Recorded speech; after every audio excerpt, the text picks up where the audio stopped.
Hello दोस्तों, कैसे हो? आपका स्वागत है त्रिपाण स्टडी सेंटर में। आज जो हम करने जा रहे हैं क्लास 12 एनआईओएस बोर्ड का जो है बायोलॉजिकल चैप्टर। ठीक है, ये चैप्टर कई मायने में कई क्लासों के लिए इम्पोर्टेंट है। तो आप अपना जो है सिर्फ इसका जो सिलेबस है वो देखिए, वो इम्पोर्टेंट रखता है मान्य। हम जो आज करेंगे tissue and other levels of organisations. Friend, यहाँ पर जो हम करेंगे टिश्यू के बारे में करेंगे और उसके संगठन के बारे में करेंगे कि टिश्यू में कौन कौन से संगठन क्षेत्र होते हैं जो कि उनको एक विशिष्ट और महत्वपूर्ण बनाते हैं। ठीक है, साथ में हम बहुत कुछ इसके बारे में जानेंगे, टिश्यू के स्ट्रक्चर, टिश्यू के कैसे उसकी जो है फंक्शन क्या होती है प्लांट सेल और एनिमल सेल में, तो बहुत कुछ और भी चीज़ें जो हमारे लिए इसमें हैं। लेकिन चैप्टर स्टार्ट करने से पहले एक बात जो मैं हमेशा कहता हूँ, जिसको आपको सोचना भी चाहिए, विचार भी करना चाहिए और अमल भी करना चाहिए, वो ये है कि जब भी वीडियो देखिए पूरा देखिए, क्योंकि अधूरा जानकारी सदैव खतरनाक होता है। साथ में एक इम्पोर्टेंट बात ये भी रहता है, अगर आप पहली बार वीडियो देख रहे हो तो लाइक शेयर सब्सक्राइब करना मत भूलना। देखिए दोस्तों, लाइक कीजिएगा तो बनाने वाले का जो है प्रोत्साहन बढ़ता है और आपके लिए अच्छा से अच्छा करने की कोशिश करता है। ठीक है, सब्सक्राइब करना आपके हित में है। इसका कारण ये है कि अगर आप सब्सक्राइब करके रखोगे तभी जो है मेरा वीडियो का नोटिफिकेशन मिलेगा। और आपको पता है कि मैं हर क्लास का जो है सब्जेक्ट डालता ही रहता हूँ समय समय पे। तो अगर सब्सक्राइब करके नहीं रखिएगा तो शायद उस वीडियो से आप अनभिज्ञ रह जाइएगा, यानी वो आपको प्राप्त नहीं होगा और आप उसका नॉलेज नहीं ले पाइएगा। साथ में जो अगर आप शेयर करते हो तो शेयर करना एक जग कल्याण के समान माना जाता है। इससे ये होता है कि मान लीजिए कोई जो है बच्चा जो है मेरी वीडियो को उसकी ज़रूरत थी और आपके थ्रू वो वीडियो उसको पास पहुंचा है, तो वो सदैव ही आपका धन्यवादी रहेगा और सदैव ही आपका जो है शुक्रिया अदा करेगा कि तुम्हारे कारण मुझे जो है वीडियो प्राप्त हुआ। तो दोस्तों, आपको पता ही होगा कि त्रिपाण स्टडी सेंटर सिर्फ एक क्लास के लिए ही अग्रसर नहीं है, ये कई क्लासों के लिए अग्रसर है। जैसे 8th 9th 10th 11th 12th CBSE के सारे चैप्टरों को कवर करेगा समय के साथ। प्लस जो है एनआईओएस बोर्ड का 10th+2 को भी कवर करता है, सभी सब्जेक्टों का। प्लस जो है बीए पंजाब यूनिवर्सिटी का जो है फर्स्ट सेमेस्टर से लेकर 6th सेमेस्टर तक 8 सब्जेक्टों को कवर करता है। प्लस जो है एमए के जो है बच्चे ऑन डिमांड जो मुझे करते हैं कमेंट, उनके लिए भी त्रिपाण स्टडी सेंटर जो है अग्रसर है। देखिए दोस्तों, त्रिपाण स्टडी सेंटर इतना बड़ा है, विस्तृत है, तो आपको अभी जो है लाइक शेयर सब्सक्राइब कीजिए और अपने दोस्तों के साथ बांटिए। ठीक है, तो भूलिए मत, ये करना आपका फ़र्ज है और मेरा कार्य करना है, आपको टॉपिक लेके चलना है। देखिए, आज देखते हैं हमारा आज टॉपिक क्या है। Friend, our next topic is animal tissue. The animal tissue is the most important for exam view the animal tissue. As in a plant tissue in animal are also be a various type which is perform a different function. See the flow chart given below. Here is a animal tissue. There is a function of different categories. The epithelium tissue, connective tissue, and muscular tissue or nervous tissue. I have to study in this lesson their epithelial tissue, connective tissue, and muscular tissue and nervous tissue. There is a first is epithelium tissue is a protection by the covering, secretion, and the absorption. And second is the connective tissue is the winding, support, and transport. And third is a muscular tissue. There is a movement and locomotion for the body. And the nervous tissue is a control and coordinator of different parts of organism. There is a first is a epithelium tissue. Here is the epithelial tissue is the structural characteristic. The cells forming the epithelial tissue are the closely packed with the non-intracellular space in between and arise from the non-cellular basement membranes are not supplied with the blood vesicles. There is a function of epithelial tissue line their surface, help in the absorption, secretions, and also bear a protoplasmics projections such as their cilia. They are shown in this figure, and there are shown their tables of epithelium tissue. Here table there is a aqueous epithelium. Their structure is the flattened shell with the central place of nucleus have a irregular margin. And location is a lining of air sac in the lungs. And there is a linings of the kidneys, tubules, lining of the blood capillaries. And function is for the exchange of oxygen and carbon dioxide, for absorption, for exchange of material. The second is a cuboidal epithelium. There is a cup-like cells with their central place of nucleus cells appear polygons. and there is a linings of salivary and the pancreatic duct for absorption. There is a working of absorption. And third is a ciliated epithelium.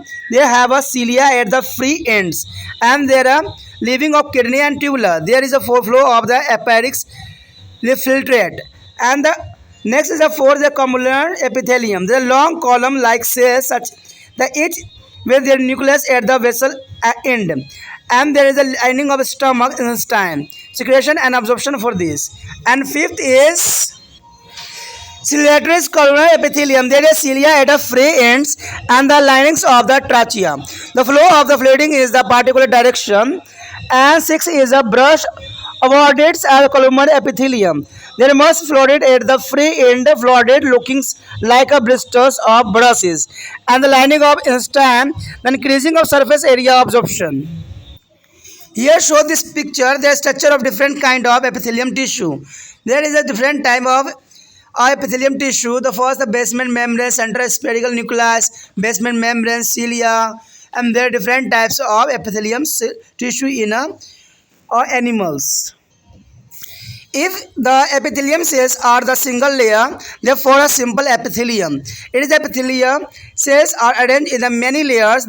They form a compound. Epitheliums are certified epithelium many layers. Certified epitheliums is present in the body where there is a lot of wear and tear. For example, of skin and inner lining of cheeks. दोस्तों प्राणी ऊतक जो है बहुत ही important है। देखिए हमने उससे पहले जो है प्लांट के बारे में पढ़ा था, यानी जो पादप ऊतक के बारे में डिफरेंट पढ़ा था और उसके जो है फ्लो चार्ट को भी देखा था। अब जो है हमारा प्राणी ऊतक के जो है फ्लो चार्ट आपके समक्ष प्रस्तुत है। कहते हैं जैसे कि पौधे में ही होता है, प्राणियों में भी विभिन्न प्रकार के ऊतक पाए जाते हैं जो अलग अलग कार्य करते हैं। नीचे दिए गए प्रवाह चार्ट जो है कुछ इसी बात को दर्शाता है। अब देखिएगा कि यहाँ प्राणी ऊतक के जो फ्लो चार्ट है वो क्या कहता है। तो पहले तो है प्राणी ऊतक, जिसमें जो है उपकला यानी एपिथेलियम्स, संयुक्त ऊतक, पेशी ऊतक और तंत्रिका ऊतक पाया जाता है। ये चारों चीज़ जो है बहुत ही इंपॉर्टेंट होता है जो टिश्यू के अंतर्गत आता है। पहले उपकला जो है एपिथेलियम ऊतक जो होती है ऊपर से ढककर आवरण कर और अवशोषण कर शरीर की रक्षा करती है, जो कि ऊपरी आवरण एपिथेलियम ऊतक कहलाता है। उसके पश्चात है संयोजक ऊतक। एक ऊतक के दूसरे ऊतक के साथ बांधता है, सहारा प्रदान करता है, परिवहन करता है, जैसे कि आपका घुटने होते हैं। तो ये जो होते हैं संयोजक ऊतक कहलाती है। उसके बाद है पेशिक ऊतक, ये जो है गति संचलन प्रदान करती है, यानी किसी चीज़ में गति प्रदान करती है। उसके बाद तंत्रिका ऊतक, ये तो पता ही होगा आपको, इसमें नर्वस सिस्टम सारे आते हैं, नियंत्रण एवं संवहन के कार्य करता है, यानी कोऑर्डिनेटर के काम करता है। सारे बॉडी का जो है नियंत्रण इसके ही अंतर्गत रहता है। सबसे पहले हमारे समझ आता है उपकला यानी ऊतक, एपिथेलियम ऊतक। एपिथेलियम टिश्यू जो होती है इसका जो है संरचनात्मक विशेषताएं क्या होती है, क्या कैरेक्टरिस्टिक्स होती है। कहते हैं एपिथेलियम ऊतक बनाने वाले कोशिकाएं होती है, ये पास पास सटी हुई होती है और उसके बीच जो है अंतर कोशिकाएं अवकाश नहीं होता है। अवकाशों की आधारित झिल्ली से उत्पन्न होती है। इसमें जो रुधिर वाहिकाएँ नहीं पाई जाती है, जो कि बहुत ही इंपॉर्टेंट बात इसको रखता है एग्जाम के लिए। ठीक है, इसका जो है कार्य क्या होता है, क्या फंक्शन होती है। यह ऊतक सहायक का ढकता है और अवशोषण में मदद करता है और स्वायत्त करता है, तथा इस पर जो है जीवित द्रव्य वही पोषण की मौजूद हो जा सकते हैं, जैसे कि सीलिया में देखने को मिला था। अब कहते हैं कि एपिथेलियम ऊतक के प्रकार कार्य के बारे में जो है हम कुछ चार्ट से भी समझ सकते हैं जो हमारे समक्ष प्रस्तुत है। कहते हैं प्रकार क्या, देखिए सल्कीय उपकला यानी एपिथेलियम, सेवेक्समम एपिथेलियम संरचना क्या होती है। कोशिकाएं चपटी होती है जिनके केंद्र में स्थित केंद्रक और अनियमित बाहर सतह होती है। यह स्थान कहाँ पाया जाता है, फेफड़े के वायु में कोशिका स्तर पे या किडनी की नालिकाओं में स्तर पे यानी बुक्कक की नालिकाओं में पाया जाता है, और इसमें जो है रुधिर कोशिका का स्तर होती है। इसका कार्य जो होता है कार्बन डाइऑक्साइड ऑक्सीजन को जो है विनिमय करना होता है, और दूसरा कार्य जो होता है अवशोषण के लिए कार्य करता है, पदार्थों का परस्पर विनिमय करता है और अवशोषण के लिए तो करता ही करता है। सेकेंडली जो है धनाकार उपकला यानी एपिथेलियम क्लूवर बंडल कहलाता है। यह धन जैसी कोशिकाएं जिनके जो है केंद्र में स्थित केंद्रक कोशिकाएं बहुविध प्रतीत होती है। ये जो होता है लार एवं अग्नाशय वाहिनियों के सतर लार एवं श्वेत ग्रंथि में पाया जाता है। ठीक है, ये अवशोषण के कार्य करता है जो इसको बहुत इंपॉर्टेंट बनाता है। उसके पश्चात हमारे समक्ष तीसरा जो होता है वो होता है जो है पक्षमाभावी उपकला यानी सिलरोसिस एपिथेलियम। ये दोस्तों जो होती है युक्ति सिरों पर जो पक्षवा सिलसिला मौजूद होती है और कहते हैं ये किडनी वाहिकाओं का स्तर होता है, यानी बुक्का वाहिकाएं होती है, यानी किडनी के स्तर पे होती है, ये स्वसन के लिए ही इंपॉर्टेंट रहती है। उसका चौथी बात आता है स्तंभ काल उपकला यानी क्लोमयर्स एपिथेलियम। कहते हैं ऊंची स्तंभकार कोशिकाएं जिनकी आधारित सिरों पर जो है केंद्रक मौजूद हो रहते हैं। ये जो होता है आमाशय और आंत के सतर में पाया जाता है, जो कि बहुत ही इंपॉर्टेंट इसको कार्य होता है। एक विशेष दिशा में जो है तरल पदार्थों का वाहन करती है, यानी ये देखिएगा तो एक ही दिशा में जो है, यानी जो इसके फिक्स होते हैं उसी दिशा में जो है सभी तरलों को क्या करते हैं, वाहन करते हैं। उसके पश्चात हमारे समक्ष आता है पाँचवा पक्षाम्बी स्तंभकार उपकलाशिली यामी स्तंभकार एपिथेलियम, यानी जो होता है ये मुक्त सिरों पर जो है पक्षाम सिलिया प्रेजेंट होती है। ये श्वसन नली का स्तर होता है, यानी श्वसन नली का जो है स्तर इसी से बना होता है। इसका कार्य जो होता है स्वयं और अवशोषण के लिए काफ़ी महत्वपूर्ण माना जाता है। उसके बाद है आपके समक्ष जो है ब्रहरूष्ट बंडरयुक्त यानी स्तंभकार उपकला यानी वृष बॉर्डर्ड विलियन एपिथेलियम। इसका जो होता है युक्ति सिरों पर अनेक कलन होती है और ये जो होता है आंत्र का स्तर होती है। ये अवशोषण के लिए सबसे बड़ी क्षेत्र बढ़ोतरी के लिए काफ़ी उपयोगी सिद्ध होता है। अब यहाँ पर जो है कुछ डायग्राम शो किया गया है जो कि अत्यंत महत्वपूर्ण है, जिसके बारे में हमने भी पढ़ा है। सारे चीज़ों को यहाँ पर जो एक साथ शो कर दिया गया है। तो विभिन्न उपकला यानी एपिथेलियम ऊतकों की संरचना यहाँ पर दिख रहा होगा आपको। सारे ऊतक संरचना जो है बहुत ही महत्वपूर्ण है और ये एग्जाम व्यू से भी महत्वपूर्ण रहता है और आपका प्रैक्टिकल व्यू से भी काफ़ी महत्वपूर्ण रहता है। तो सभी में देखिएगा सिलिया कहीं कहीं प्रेजेंट है, कहीं जो है केंद्रित गोलाकार होती है, आधारित झिल्लियाँ पाई जाती है, आधारित झिल्ली होती है, ठीक है। जीव द्रव्य पाया जाता है शल्कीय एपिथेलियम में, स्तंभ एपिथेलियम्स है, ठीक है। तो सबका जो है अपना एक जैसा ही कार्य रहता है, लेकिन ये जो है मनुष्य में या एनिमल्स में बहुत महत्वपूर्ण योगदान भी अपना अदा करता है, जो कि इसको काफ़ी इम्पोर्टेंट बनाता है। कहते हैं यदि एपिथेलियम कोशिका केवल एक परत में जो व्यवस्थित होते हैं तो ये सरल एपिथेलियम बनती है। यदि एपिथेलियम कोशिका अनेक स्तर में व्यवस्थित होती है तब वह जटिल अथवा स्तरीय एपिथेलियम यानी बहुस्तरीय बनाती है। स्तरीय एपिथेलियम शरीर के उन भागों में भी पाया जाता है जहाँ पर अधिक टूट फूट होती है, उदाहरण के लिए त्वचा, गालों का जो है आंतरिक सतर आदि। तो इन क्षेत्रों में भी जो है इन ऊतकों का पाया जाना जो है एनिमल्स को एक विशिष्ट और अच्छा बनाता है और इसको जो है संरचनाओं को जो है विशिष्ट रूप देता है। The next topic is connective tissue. The important topics of connective tissue. The connective tissue has a two component, is a matrix, the ground and substance as a cells. The matrix and the cells are important for a connective tissue. The matrix and cells are different in a different connective tissue. Show this in pie chart. There is graphing. So the types of connective tissue is the proper and fluid and supporting. The three types of connective tissue: proper, supporting, and fluid. The supporting is divided by the two type cartilages and bone. Cartilages and bone means cartilaginous bone and simply bone. The proper bone divided by the three types: areolarals and the adipose and the fibrous. The fluid is the blood and lymph. There is important types of connective tissue in this shown in the chart. The first is a proper connective tissue. The areolar tissue is the first. Most widely is a separate connective tissue. The cell forming the tissue are the fibroblasts, which is formed to the yellow elastins with the white collagen fiber matrix, and there are macrophages, which help to the inflaming bacteria and macropathogen, and muscle cells, which is the secrete heparins pain there, that is a help in the clotting of blood. The second is adipose tissue. It has a specialized cells which is a store fat and provide help in their forming of paddings. The fibrous, it is mainly made up to the fibroblasts. It is a form of tendons and the ligaments. There is a show in this picture different types of tissue. There is the elastic cartilages and serrated cells, elastic fiber, serrated cells and matrix, serrated cells and collagen fiber. They are important. Here show also the others bones are shown in this picture. Their head spongy have with the red bone marrow, compact bone, a spongy bone with the yellow bone marrow, starred species and peristome. There is a matrix convergence and osteocytosis, cytoplasmic connected. There are others part and present in this figure. The here show their compacted bones and the arteries and the veins, the Harboson's canal, the connective bone is a layer is a lamellus, and there is an importance for the human's organ. Here also show that neutrophils, eosinophils, basophils, and platelets. There is a lymphocytes and the white blood cells, monocytes. There are some representative types of connective tissue for the human body. There is a B part is the supporting connective tissue. Their supporting connective tissue is two types, cartilages and bone. There is a matrix is composed of condylarths. The cells lies within the matrix singles as the groups of two or four surrounded by the fluid filled space. The cartilages may be elastic was the matrix has a yellow fiber as in the pinna of the ear. This is important. The ears of over the pinna is this is a made by the cartilaginous bone and the nose also. There is a other side is a bone. There is a matrix composed of ocean and the matrix also is containing salt and calcium, phosphorus and the magnesium. The matrix is a mammalian's long bone such as the thighs bone is arranged in the concentric ring. The osteocytes as a bone cells lies on the lamellar concentric rings in the matrix.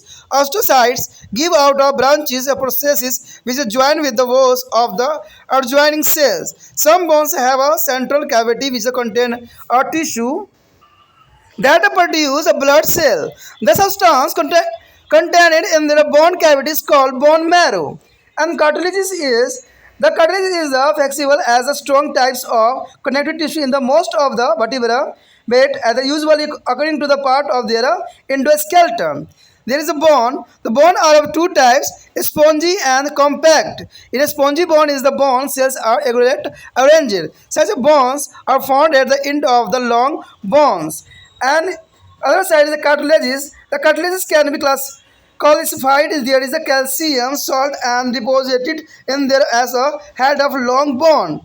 And the bone is in the compact bone. Cells are arranged in the circles or the lamellae around to the central canal. There are Hebron canal. The next is C, the fluid connective tissue. The blood and levels are the two from a fluid connective tissue. The blood, it is a complex of blood cells and plasma from the matrix. The blood cells are red blood cells, erythrocytes, and transport for oxygen and carbon dioxide. And second is a white blood cells, a lymphocyte. There is a function is a defense against bacteria. Defense against bacteria and virus and other inverted. So white blood cell is important for a human body. And third is a platelets, a thermobiocytes. They help in the clotting of blood. Platelets is important for our body because it is a help in the clotting of blood. There is a clotting of blood reason by platelets. The plasma is an extracellular fluid matrix of ground substance. It is a containing a large number of proteins such as a fibrogen and amphibian. There is globins to be transported to the various part of the animal's body for a various purpose. The next topic is muscle tissue. This is a composed of long excitable cells containing a parallel macropigment of their contractile protein as well as actins, mycins, troponins and the tropomyosin. Because of it is a elongated shapes, muscle cells is called a muscle fiber. The muscle fiber are vertebrate are there three different types: striated, unstriated, and cardiacs. Cardiacs is important according to the shape and function is mentioned in this table. Here types of muscle fiber. The first is saturate is a voluntary skeleton. Saturate means voluntary and skeleton. Their names represented. And second is a unsaturated involuntaries. And third is a cardiacs. There is a first of all location that attached to the skeleton like a head, limbs, face, etc. And unsaturated is in the walls of body organ like a stomach and intestine. And cardiacs is the walls of a heart. There is a made of wall of heart is a cardiacs. And the shape, you can notice cylindrical and branches fiber. My fibers is arranged in their cytoplasma that there are situations seen. There is a spindle shape tapering and no such strain is seen as the microfiber are not uniformly arranged. And Cardiac is the egonotis cylindrically branches and strain is steep scenes. The Sarcolemma is the thin and the tough membrane sarcolemmas of the fiber and cell. The thin cell membranes, no sarcolemma. The very thin is the cardiac. There is a nucleus, multinucleated peripheral nucleus, and here unnucleated central placid. On the nucleus is each unit central placed. The blood supply reaches, and here is a poor, and here is a riches. And the intercadal disc is a absent, a voluntary contact with the will. There is a absent, and here is a cardiac is a present. So there is a voluntary contact with it at a will and involuntaries here both side. They here show the smooth muscle fiber. There is smooth muscle fiber is the most important. There is a naming level diagrams. There are nucleus, cytoplasma, cell membranes, and muscle cells present on smooth muscle fiber. And second is a cardiac muscle fiber. Here interacted disc, nucleus, side branches, and fended strands, and cell membranes and cytoplasma also present. The muscle fiber has been flowing characteristics. The excitability response to the stimulus, and extensibility is a stretch, and contractibility means contract, and elasticity is a move back to the original position for the features of muscle fiber. यहाँ पर जो दोस्तों हमने संयोजी ऊतक यानी connective tissue के बारे में पढ़ना है। देखिए कनेक्टिव टिश्यू जो है बहुत ही महत्वपूर्ण है, क्योंकि ये शरीर को जो है निर्माण करने के लिए अत्यंत महत्वपूर्ण माना जाता है। तो कनेक्टिव टिश्यू जो है यानी संयोजक ऊतक, ये बहुत ही अपना इंपॉर्टेंट रोल यहाँ पर अदा करता है। कहते हैं संयोजक ऊतक जो होते हैं दो संगठन होते हैं, दो प्रकार के होते हैं, एक अधात्री भरण पदार्थ और एक कोशिकीय। देखिए दोस्तों ये काफ़ी इंपॉर्टेंट बनाता है। विभिन्न प्रकार के भोजी ऊतकों में से अधात्री कोशिकाएं अलग अलग प्रकार की होती है। यानी जहाँ पर आपने देखा कि अधात्री जो होते हैं ऐसे ऊतक के प्रकार, तो इसमें जो बताया गया है यहाँ पर एक फ्लो चार्ट आपके समक्ष जो है प्रस्तुत किया गया है, जिसमें से ऊतक के प्रकार बताए गए हैं। पहला जो है हमारे समक्ष जो है यथार्थ है यानी प्रापर है, आधारी है यानी स्पोर्टिंग है, आधारित यानी सपोर्टिंग, अंतरण यानी फ्लूइडिड है। तो इसमें जो है तीन प्रकार जो है अत्यंत महत्वपूर्ण बनाता है संयोजक को। तो सबसे पहले जो है हमारा प्रॉपर यानी प्रॉपर जो होती है यानी यथार्थ, इसमें जो है एरियोल्स, वीसियल्स, रेशियो आते हैं, जबकि आधारित यानी सपोर्टिंग में आते जो है उपस्थि आते हैं, अस्थि आते हैं। यानी उपस्थि का मतलब होता है कार्टिलेजिस एंड अस्थि का मतलब होता है बोन। और यहाँ पर जो है तरल यानी फ्लूइडिटीज में जो आता है रुधिर और लसिकाएँ आती है। तो इनके जो है हम विस्तार पूर्वक समझेंगे कि हर का एक अपना एक महत्व होता है। तो चलिए देखते हैं, पहला जो हमारे समक्ष है वो है आपको डायग्राम। यहाँ पर जो है डायग्राम में कुछ जो है ऊतकों के बारे में बताया गया है, जो है यहाँ आप देख भी सकते हो कि स्वात्री, अधात्री जो है मैक्टोरिक, सब चीज़ के बारे में बताया गया कि कौन सा ऊतक जो है किस तरह से दिखेगा। देखिए दोस्तों अगर ये ऊतक के बारे में समझ लेते हो ना तो ये काफ़ी इंपॉर्टेंट आपके लिए बन जाता है, क्योंकि कभी कभी जो है ऊतक को देख के ही हमें समझ में आ जाता है कि ये ऊतक किस लिए और किस बिलोंग करता है। सबके अपने अपने नामकरण है, तो इसके जो है आप लेवल जब बनाओगे एग्ज़ाम में आएगा तो जो है आपको नाम भी याद रखना अत्यंत महत्वपूर्ण है। तो आपको नाम भी दिख रहा होगा, तो एक दो बार प्रैक्टिस करोगे तो ये 100% समझ में आ जाएगा। यहाँ पर एक बोन भी दिखाया गया है जिसमें शीश, स्पंज, अस्थि में लाल अस्थि मज्जा, सघन अस्थियाँ, स्पंज, हड्डियों में पीला अस्थि मज्जा, सैफी अधिकांडा, तो सारे कुछ जो है प्रेजेंट रहती है, जो कि इसको महत्वपूर्ण बनाता है। ठीक है, उसके पश्चात जो हमारे पास यहाँ पर है, आप नीचे चले जाओगे तो यहाँ पर देखोगे कि यहाँ पर छोटे छोटे डॉट डॉट जेब पदार्थ दिखते होंगे। तो पहला जो है श्वेत कोशिकाएँ हैं, उसके साथ लसिकल जो है फ्लोमोसाइट्स है यानी एक केंद्रिका है, उसके बाद है मोनोसाइट्स, उसके बाद है न्यूट्रोफिल्स, उसके बाद है इसोफिल है, उसके बाद है वेसोफिल यानी इसको क्षार का रागी कहते हैं। उसके बाद जो है आपको प्लेटलेटस यानी जिसको हम बिंबाणु कहते हैं। प्लेटलेटस जो है अपना एक महत्वपूर्ण योगदान देता है। तो इस सब के बारे में हम जो है विस्तार पूर्वक समझेंगे और जानेंगे कि इनका जो है कार्य क्या है, आखिर किस कार्य के लिए दक्ष है, और इनका जो है क्या हमारे शरीर में इम्पोर्टेंट रोल है और क्या इम्पोर्टेंट रोल ये निभाते हैं। तो सबसे पहले तो हमारा आ जाता है यहाँ पर यथा संयोजी ऊतक। देखिए यथा संयोजी ऊतक जो पहला था उसमें जो हमने देखा था एरियोल्स ऊतक देखा था। तो एरियल ऊतक क्या होती है?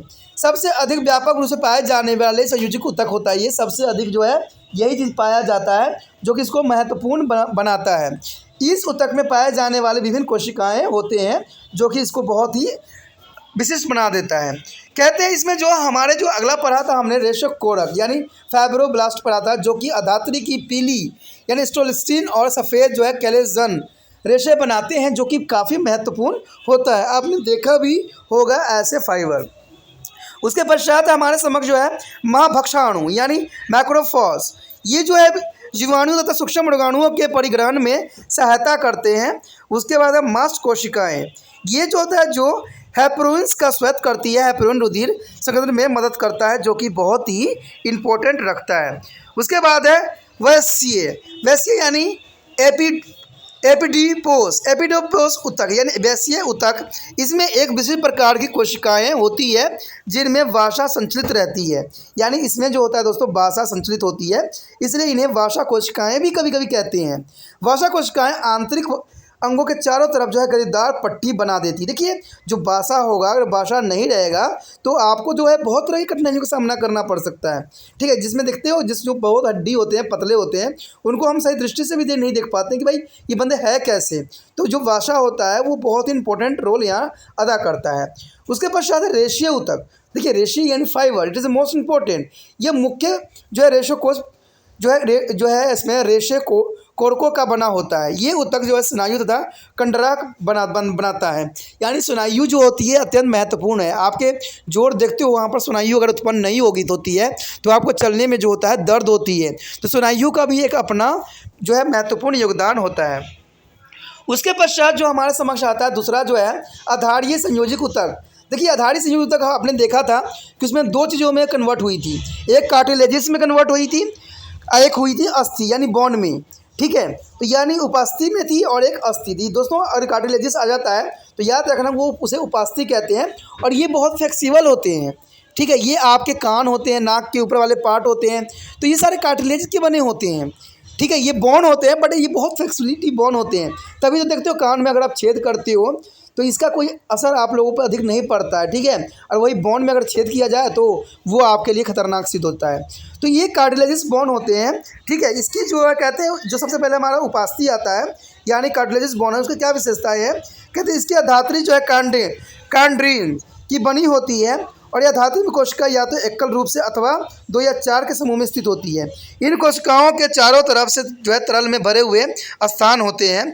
उपास्थि लचीले हो सकती है जिसके धातु में पीले रेशे होते हैं, जैसे कि बाहरी कान जो है कर्णपट्टल में होता है, यानी आपने पीनियस देखा होगा कान के, तो उसमें जो है ये पाया जाता है। यानी आप कान को भी छुओगे, जितना मरोड़ोगे तोड़ोगे इसको कोई फ़र्क नहीं पड़ता है, क्योंकि ये कार्टिलेजिस बोन्स के बने होते हैं। आगे दूसरा पार्ट ये बताता है अस्थि। देखिए दोस्तों इसको जो है अधात्री यानी आसीन की बनी होती है, और अधात्री में जो है कैल्शियम, फास्फोरस, मैग्नीशियम, लवण भी विद्यमान होते हैं। तभी कहते हैं ना कैल्शियम अत्यंत महत्वपूर्ण होता है बोन के लिए। असंधारियों की लंबी अस्थियों जो है दर्द जैसे कि जांग की अस्थियों में अधात्री संकेतित बल्लियों के रूप में व्यवस्थित होती है। देखिए यहाँ पर अस्तव अणु यानी अस्थि प्लस अणु अस्थि कोशिकाएं या पटिकाणु पर अधात्री संकेंद्रित बल्ले पर व्यवस्थित होते हैं। कहते हैं अस्ताव अणुओं में जो सकित प्रबंध निकलते हुए होते हैं, जो कि सीमावर्तीय अस्त्रअणुओं के प्रबंधन के साथ जुड़े होते हैं। कुछ अस्थियों में एक केंद्रीय गुहा विद्यमान होती है जिसमें एक ऊतक होता है जो कि रुधिर उत्पन्न करता है। अस्थि गुहा के भीतर स्थित पदार्थों को जो है अस्थि मज्जा कहते हैं। ठीक है, जो अंदर उपस्थित होती है दोस्तों उसको क्या कहते हैं, अस्थि मज्जा। इसका सेकेंड पार्ट यही बात बताती है कि अधिकांश जो है कोशिकाओं को उपास्थि नम यानी लचीला और जो है सशक्त प्रकार की संयोजक ऊतक होती है। आमतौर पर यह उनके जो है अंत कंकाल का कार्य भी करती है। दूसरा जो है अस्थि, उसमें अस्थियों की 2 प्रकार की होती है, स्पंजी और ठोस। स्पंजी अस्थियों में कोशिका अनियमित रूप से व्यवस्थित होती है। ऐसी अस्थियां लंबी अस्थियों से सिरों पर पाई जाती है, जो कि काफ़ी महत्वपूर्ण होती है। उसके पश्चात है उपास्थि। देखिए उपास्थि जो होती है कैल्सीभूत हो सकती है। ऐसी उपस्थिति की जो है धात्री में कैल्शियम लवण जमा होते हैं। कैल्सीभूत उपस्थिति लंबी अस्थियों के सिरों पर पाई जाती है। देखिए ये जो उपस्थिति होती है बहुत लंबी होती है, यानी कैल्सीभूत होती है, और इसमें कैल्शियम के जो लवण होते हैं वो जमे होते हैं, यानी उपस्थिति में जो होता है कैल्शियम के लवण जमे होते हैं, इसलिए ये काफ़ी इंपॉर्टेंट भी रखते हैं।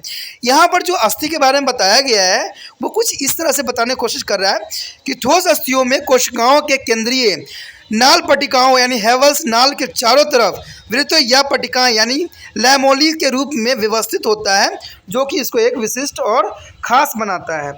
उसके पश्चात हमारे समक्ष जो है तरल संयोजी ऊतक। देखिए नाम से ही आपको समझ में आएगा, तरल संयोजी ऊतक यानी जो है तरल की बात कर रहा है, यानी पानी रूपा चीज़ों की बात कर रहा है। तो तरल के रूप में तो आपको पता ही है कि हमारा जो है रुधिर ही पाया जाता है या प्लाज्मा ही तरल रूप में पाया जाता है हमारे बॉडी में।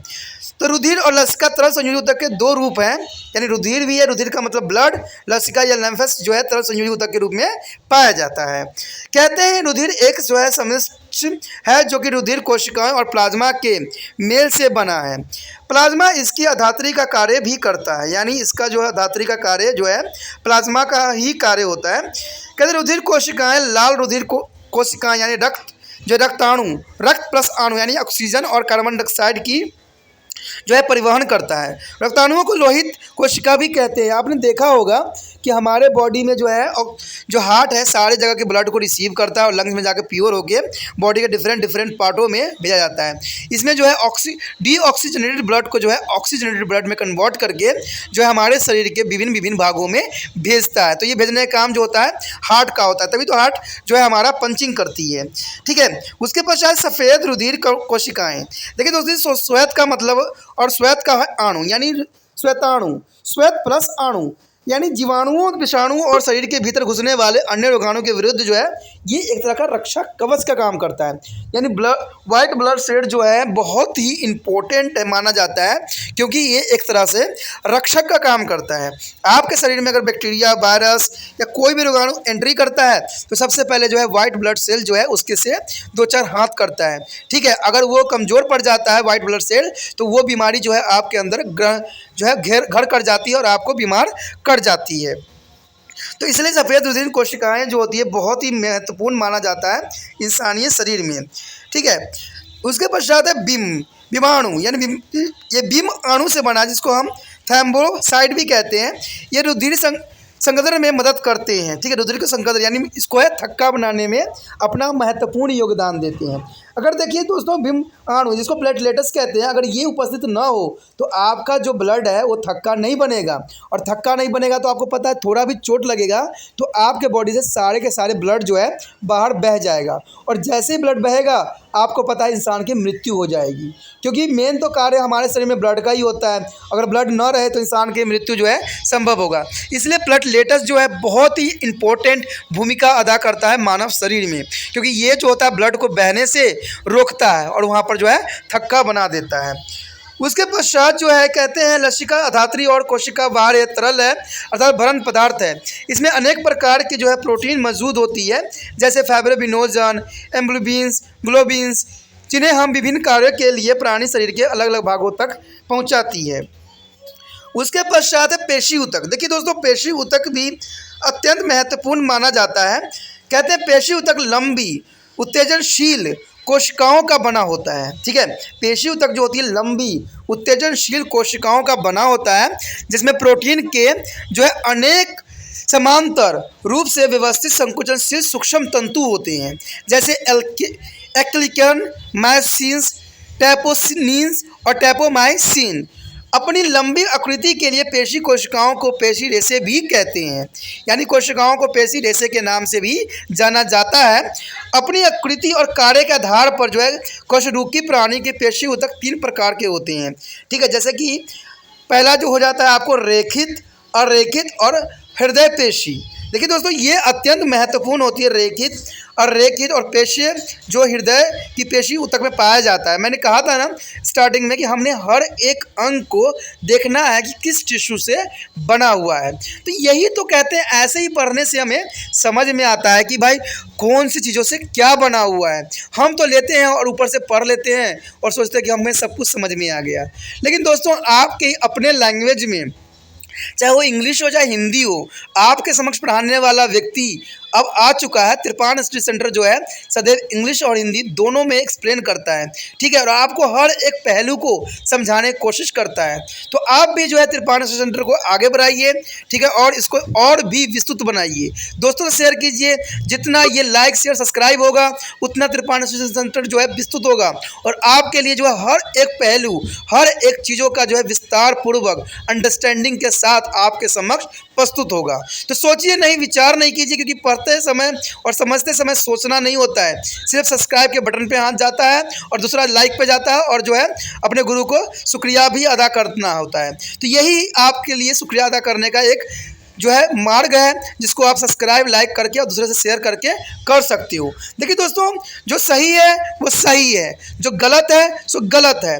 कहते हैं कुछ पाना है तो कुछ करना भी है। सोचिएगा कि देख लिया, समझ लिया और परे मारा, तो शायद आप आने वाला कुछ अच्छे वीडियो से भी अनभिक्त हो जाओगे। क्योंकि मैं नहीं चाहता जो बच्चे मेरे साथ जुड़ गए हैं उनको जो है अगला वीडियो प्राप्त ना हो। तो वो प्राप्त तभी होगा जब आप सब्सक्राइब करके रखोगे। नहीं समझ में आता है दोबारा देखिए, 100% मुझे विश्वास है कि समझ में आपको ज़रूर आ जाएगा। तो चलिए, ये तो बात था आपके लिए, लेकिन हमारा जो टॉपिक था अभी वो था रेखित, अरेखित और हृदय पेशी, जो कि बहुत महत्वपूर्ण है। हम इसके जो है इनके अंतर देख लेते हैं क्या है। सबसे पहले रेखित आता है, जिसको हम ऐच्छिक कंकालीय कहते हैं। ऐच्छिक का मतलब होता है जो आपकी इच्छा से चलता है, और रेखित मतलब होता है अनैच्छिक, जो आपके इच्छा से नहीं चलता।